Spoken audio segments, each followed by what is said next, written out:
Halo, berikut tutorial untuk menjalankan POS ya. POS yang terbaru adalah versi Windows. Ini kita sudah berada di tablet Windows ya. Jadi kedepannya bakal menggunakan tablet Windows. Tampilannya seperti ini. Ini mungkin mirip tampilan laptop ya, laptop Windows pada umumnya. Tapi yang kita gunakan sekarang perangkatnya Windows. Karena sebelumnya POS kita akan menggunakan ini ya. Sebelumnya pakai Android. Dan yang terbaru kita udah pakai versi Windows. Nah, di desktop icon ini ya, ini kan desktop ya. Nah, di icon ini ada aplikasi CNB POS ya. Seperti ini. Kita klik 2 kali aja. Cuma nanti kedepannya untuk POS ini bakal aku taruh di text bar ini ya. Nah, sini. Jadi nanti teman-teman tinggal klik aja di bagian text bar ini. Jadi nggak usah lihat di Windowsnya, langsung klik di sini aja nanti kedepannya. Seperti itu. Kupin dulu. Nah, berikut tampilan POS ya. Yang perlu diperhatiin kalau di Android sebelumnya kan habis login kita milih outletnya ya. Nah, tapi kalau berbeda di Windows, kita ceknya di sini. Versinya itu di license ya. Nah, di sini dipastikan outletnya kita menggunakan sesuai masing-masing store ya. Kita akan menggunakan yang demo ya.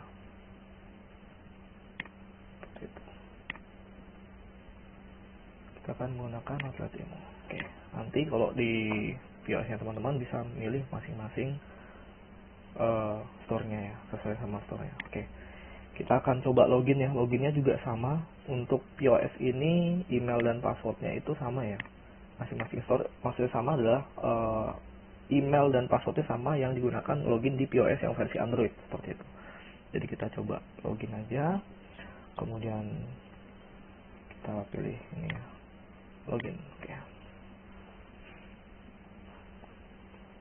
Oke, ini udah berhasil login.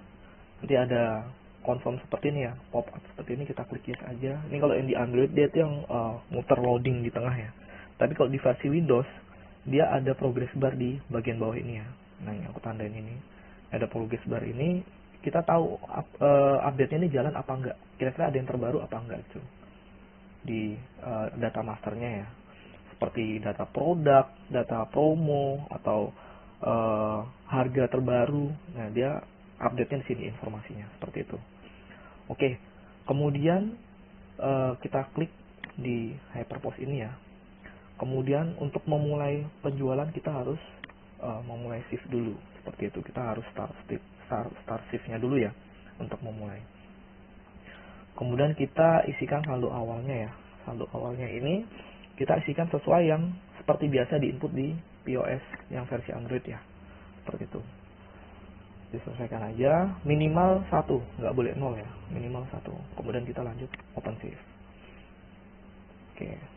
Nah, di tablet teman-teman itu nanti touchscreen ya. Jadi mungkin biar touch-nya ini kelihatan, ini aku pakai mouse ya. Jadi teman-teman ngekliknya sesuai yang aku tunjukin yang di mouse ini. Oke. Ini aku kenalin fiturnya, mungkin kita fokus penjualan yang di sini ya, 4 ini ya. Save, activity, point of sale, sama kirim data. Untuk memulai penjualan kita mulai shift dulu ya. Jadi kita harus cek tanggalnya ini sudah sesuai atau belum, hari ini atau bukan, seperti itu. Kadang kalau teman-teman kan lupa ya, misalnya hari ini udah melakukan penjualan, ternyata malamnya lupa close shift nih. Nggak masalah, pagi saat login dan ternyata waktu diklik point of sale-nya ternyata bisa. Nah, itu perlu diwaspadai, kita cek dia shift-nya itu udah close atau belum, seperti itu. Kita cek di shift ini ya, kanan shift, tanggalnya udah selesai atau belum. Kalau misalnya tanggalnya kemarin, segera akan tutup shift, seperti itu. Oke, selanjutnya menu activity ya. Activity ini biasanya kalau di Android ya, di POS itu dia yang di sebelah kiri, dia ada activity ya, aktivitas penjualan. Dia listnya bakal tampil di sini. Oke, kita langsung aja melakukan transaksi penjualan ya. Oke, kita klik point of sales ini, logo yang warna biru ini ya. Kita klik. Nah, ini tampilannya seperti ini ya. Nah, ini ada favorit, ada library, ada custom. Nah, seperti yang biasa dilakukan di Android, kita klik library produk ya. Library produk di sini. Kemudian untuk mempersempit pencarian, kita bisa berdasarkan pencariannya berdasarkan kategori. Seperti itu. Kategorinya saya klik coffee ya. Misalnya aku pengen pesan americano nih.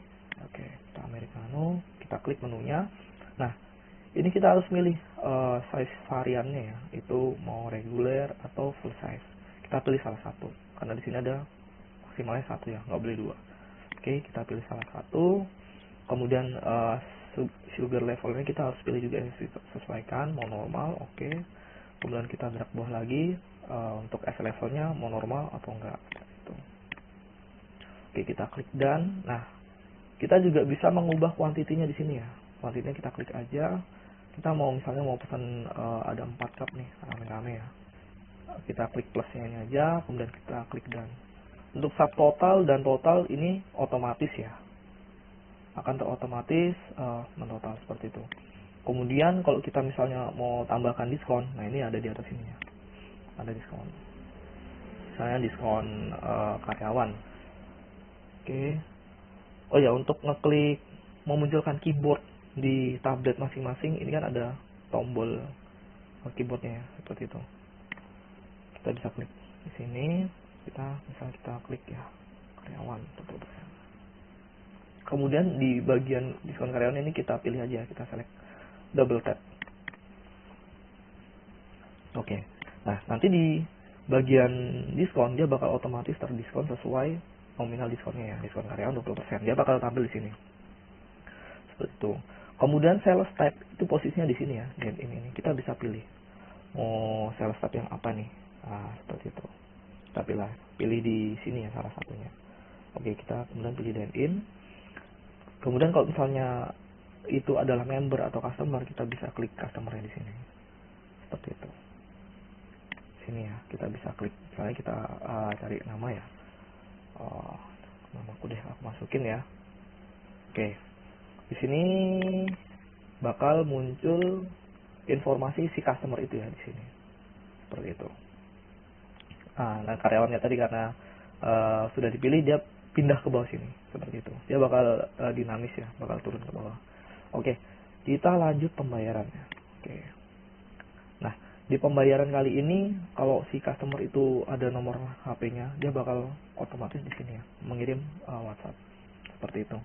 Kemudian kita tinggal pilih pembayarannya. Kan defaultnya BTN ya, kris BTN. Nah, kita bisa memindahkan misalnya si customer ini, oh aku nggak pengen pakai kris nih, aku pengen pakai edisi mandiri misalnya. Ya udah, kita tinggal pilih yang di bagian edisi ini. Kita klik salah satunya, yaitu mandiri. Oke. Kalau sudah selesai, kita tinggal klik bayar. Selesai pembayaran ya, dia udah gesek, udah masukin PIN, pembayaran sukses. Oke. Kita tinggal klik bayar. Kalau misalnya dia paymentnya pakai kris, tinggal di scan, masukin PIN, pembayaran selesai seperti itu. Oke. Sekarang kalau sudah ada ini pesan berhasil terkirim, berarti WhatsApp-nya udah dikirim ya sebagai pengganti nota. Oke. Dan ini adalah pop-up informasi transaksi ini udah selesai disimpan masuk ke database ya lokal. Nah, di sini ada fitur label ya. Jadi mau cetak label, klik yes aja. Kemudian nanti dia muncul pop-up ya. Dia bakal nyari printer labelnya itu di sini. Nah, dia otomatis ya bakal menyesuaikan printer itu ada label. Kenapa muncul pop-up ini? Karena kedepannya bakal ada banyak printer ya. Misalnya label ini ada di bar, label ini ada di kitchen. Nah, makanya ada pop-up seperti ini. Mungkin di awal ini belum otomatis ngeprint di semua printer ya, karena kita bakal milih-milih dulu printernya. Tapi nggak usah khawatir, untuk printer label kita defaultnya adalah bar, seperti itu. Tapi kita juga bisa set, misalnya defaultnya adalah kitchen. Tapi untuk saat ini, untuk labelnya kita set di label bar, seperti itu. Tapi kita nanti bisa milih juga ya.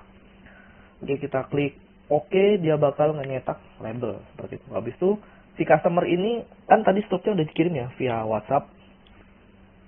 Nah, tapi kalau misalnya si customer, enggak aku pengen minta struknya nih, oke, kita tinggal klik yes aja struknya. Kemudian si program bakal mencari printer struknya, seperti itu. Kita tinggal klik OK aja. Dan itu bakal selesai tercetak.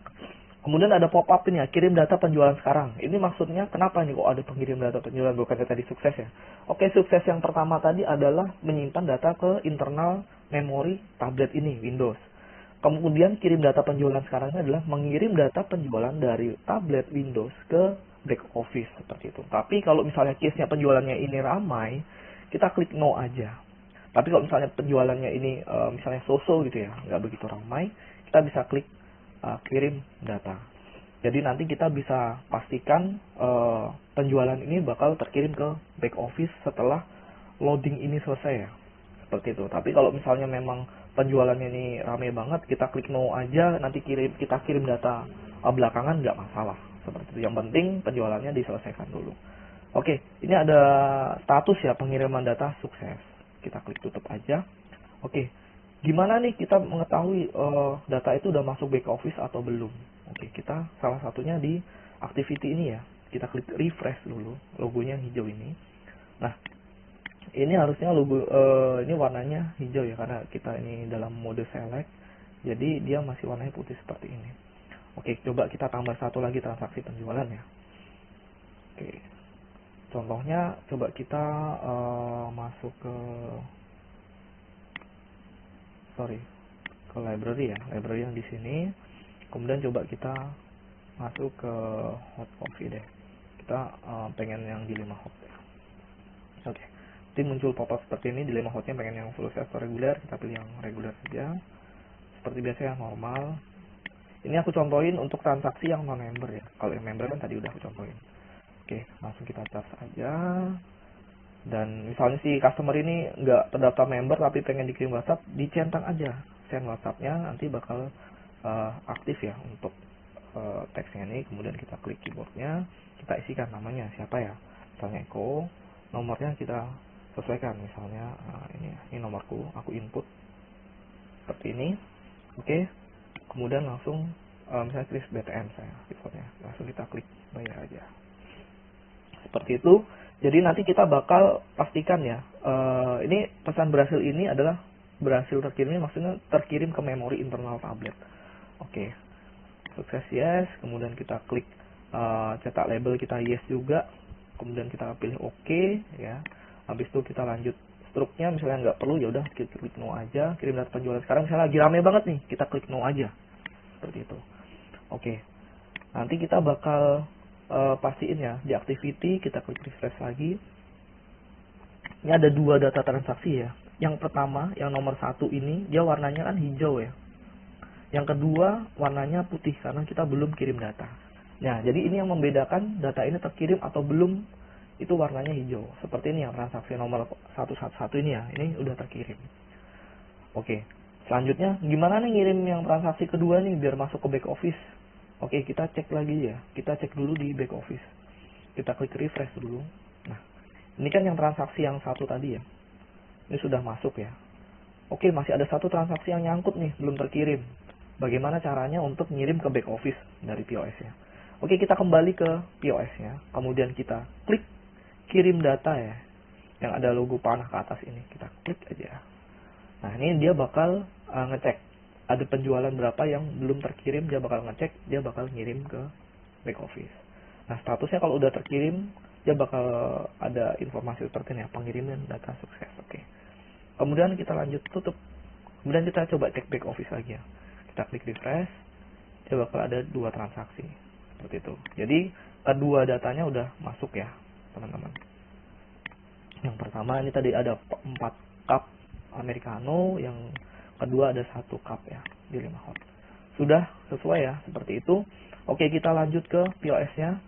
Kemudian kita kembali ke shift untuk, misalnya kita udah selesai shift-nya ya, kita akan melakukan close shift seperti itu. Kemudian kita cek kembali di shift-nya, dia udah ada informasi ya, 4 produk terjual, 1 transaksi, 1 saldo awal. Nah, ini kayaknya nanti teman-teman bisa cek. Ini ada cetak laporan shift juga. Nanti bisa diklik cetak, nanti bakal dia nyetak ke struknya ya, informasinya seperti itu. Kemudian kita lanjut tutup shift. Oke. Kemudian kita klik jumlah uang yang didapat. Karena ini cashless, ya udah kita klik 1 aja ya. Karena semua transaksi uang tadi itu masuknya udah via e-money ya, atau digital e-wallet, atau semuanya yang masuk ke rekening. Seperti itu. Kita klik simpan aja. Nah, ini berarti simpan ini sudah sukses. Seperti itu. Oke. Dan mungkin itu aja ya trial penjualannya ya. Oke, sekarang kita coba cek ya. Kalau misalnya ini belum OpenShift, informasi apa? Oke, informasi seperti ini ya. Sesi kasir belum dibuka. Jadi harus OpenShift dulu. Kenapa harus OpenShift? OpenShift ini yang menentukan transaksi itu masuk di tanggal berapa, seperti itu. Jadi kenapa OpenShift ini penting? Karena OpenShift ini, tanggal OpenShift ini menentukan transaksi itu masuk di tanggal berapa. Jadi misalnya kalau teman-teman ada transaksi di atas jam 12 malam, lewat dari jam 12 malam, itu kan transaksi otomatis dari tanggal. Tapi tenang aja, selama OpenShift ini belum di-close, shift ini belum di-close, dia masih ngunci di tanggal OpenShift. Jadi nggak usah khawatir, nggak usah takut, transaksi itu masuk di tanggal berapa, udah otomatis transaksi itu masuk di tanggal sesuai sama shift-nya itu. Mungkin cukup sekian ya. Selamat mencoba POS yang terbaru. Kalau ada kendala atau ada pertanyaan, boleh langsung informasiin di grup evaluasi WhatsApp ya, atau di Slack masing-masing unit bisnis. Seperti itu. Langsung di CC ke tag-nya ya. Seperti itu. Oke, langsung dicobain aja. Sukses selalu ya. Selamat beraktivitas kembali. Terima kasih.